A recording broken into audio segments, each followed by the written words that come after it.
Friends आज की update ये बोतलों के ऊपर है, रेगुलर बोतलों के ऊपर। ये स्टिंग की बोतल है रेगुलर, 820 रुपये का फ्रेंड्स ये क्रेड मिलता है।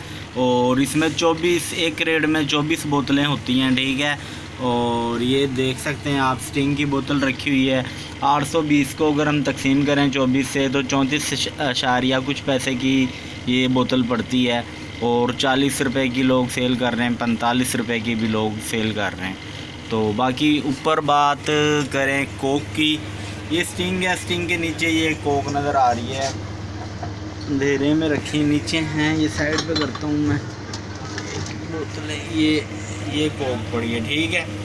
ये कोक पड़ी है फ्रेंड्स। और ये जो कोक है, कोक का फ्रेंड्स हमें ये डाला 700 रुपये का पड़ रहा है। और इसमें भी 24 बोतलें ही होती हैं। 700 को अगर तकसीम करें 24 से तो ये तकरीबन हमें पड़ती है 29 कुछ पैसे की पड़ रही है।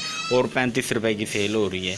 तो फ्रेंड्स अब तक की यही अपडेट है। और भी ऐसी अपडेट्स के लिए हमारे चैनल को सब्सक्राइब कर लें और इसके साथ जो बेल का आइकन है इसको भी लाजमी क्लिक करें, ताकि मैं जैसे ही कोई न्यू अपडेट दूं तो उसका एक नोटिफिकेशन आप लोगों को मिल जाए। Thanks for watching. अल्लाह हाफिज़।